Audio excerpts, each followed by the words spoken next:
Let's quickly take you to KwaZulu-Natal. This is where the Home Affairs Deputy Minister, Njabulo Nzuza, is in that province today to, as part of his work with the Department of Home Affairs, alongside the other departments, to hand over identity documents to victims of the April floods. Our Newzroom Afrika reporter, Karinda Jagmohan, on the ground for us. Karinda, good morning to you. People missing very crucial documents, and some of those washed away by the floods, but also importantly, death certificates for those who may need those for insurance purposes in the case of where people have lost loved ones. What is the department able to do there today?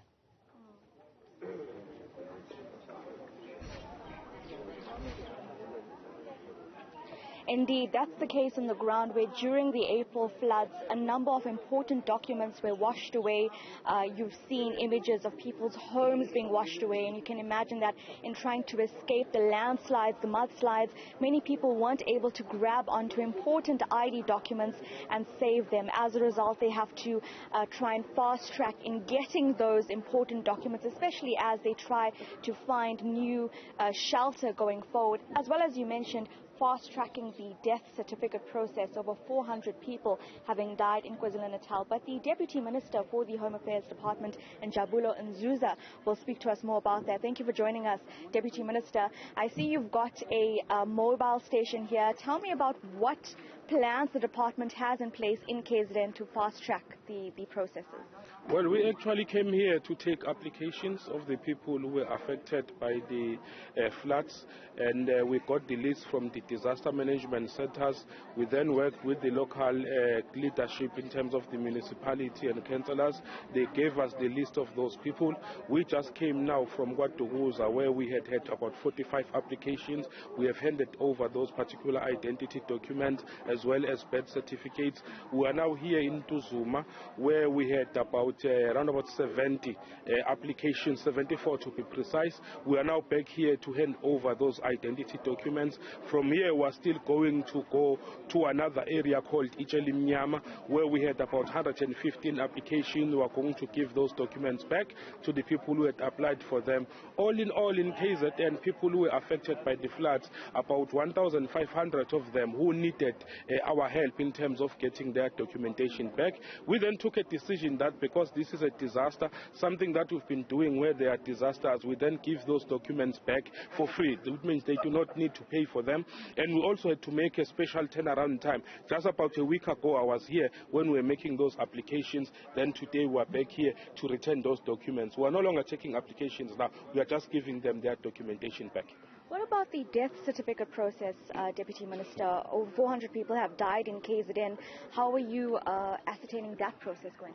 Well, we have been issuing death certificates even on the spot, because the floods also affected our network architecture and our ability to offer services to the people.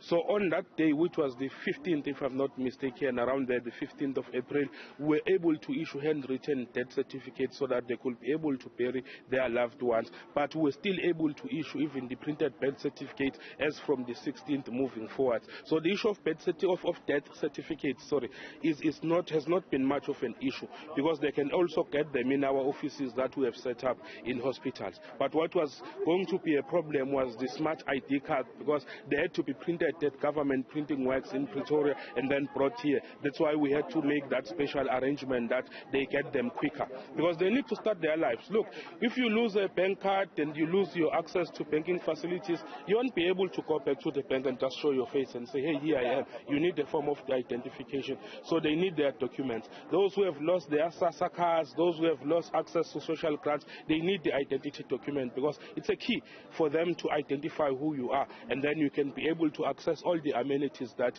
government as well as the private sector have to offer. Absolutely. Thank you very much, Deputy Minister Njabulo Nzuza.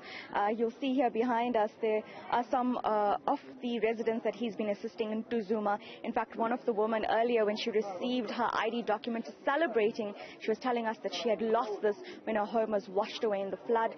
And again here, at least just for people to go forward with their lives as they apply for temporary residential units now, they need these important ID documents in order really just to rebuild and continue on with their lives after this devastating time.